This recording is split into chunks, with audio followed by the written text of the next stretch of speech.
Hi, I'm Heidi Shorts, and this is Mrs. Shorts Makes. And today I'm going to show you how to use the chubby crayons that we made in our last video. As an art teacher, I've always been inspired by the textured illustrations of author Eric Carle. In my classes, I show my kids how to make beautiful paper and imaginative collages in the style of Mr. Carle. This lesson is always a hit, guaranteed. Along with our chubby crayons, we use a variety of unconventional tools to create visual texture. And today, I'm going to show you a few. Okay, so let's get started. My first texture tool looks like a cutting board on one side, but it's got some bumps on the other. I think I picked it up at the thrift store. It makes a great texture tool. I'm going to put it down, bumpy side up, then I'm going to take my smooth piece of paper and lay it on top. And then with my chubby crayon, I'm going to rub in one direction across the paper.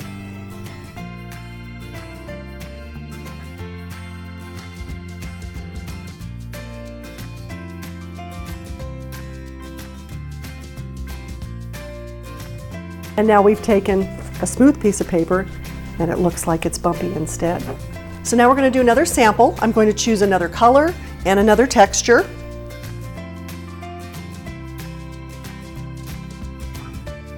Now we're going to take our textures and we're going to take them up a level. We're going to add another layer of color, and we're going to do that by using watercolor paints.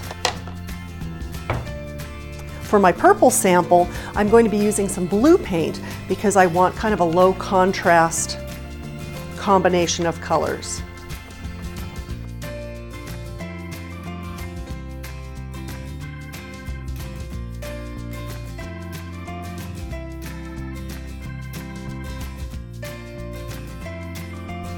Much more interesting than if it had just had the white background.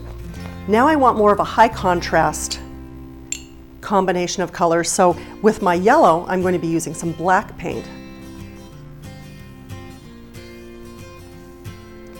You can really see how the yellow pops against that dark background.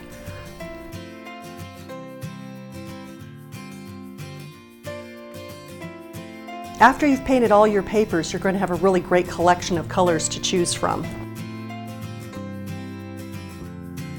Here are some other tools that you might be able to find at little or no cost. A blown tire,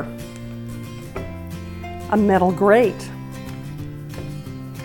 plastic sheeting, the kind that protects fluorescent light bulbs, a placemat, a bag from oranges from the grocery store, and here's a metal pan that could go in the oven. All of these things have great textures that can be used to transform a piece of flat paper into a piece of paper that looks like it could be bumpy or lumpy or fuzzy or whatever you want it to become.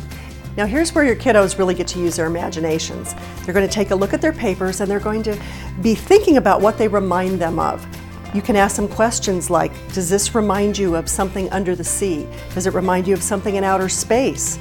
Does this texture look like the rough shell of a turtle, or does it look like the beautiful wings of a butterfly? Give them a chance to take a look at their papers and think about what speaks to them.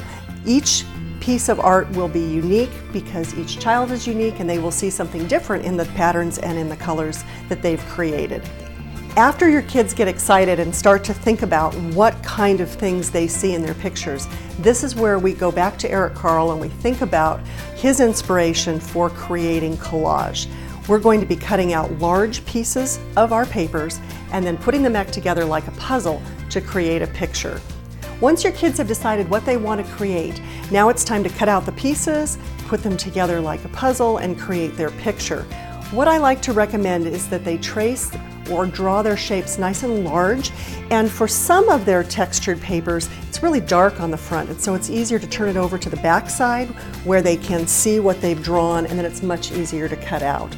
I've taken a variety of colors and patterns that suggested to me a fantasy garden, and I've put those together in a finished collage.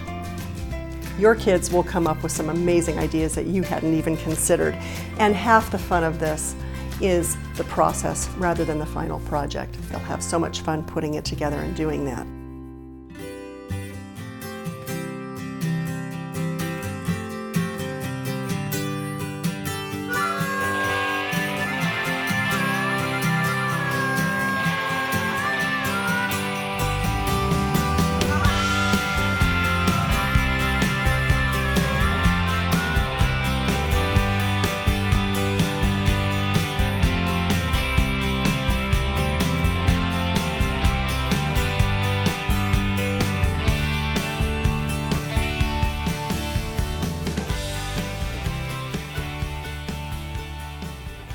You'll find that when you're done with this project, you'll have a lot of scraps left. And there's inspiration here as well.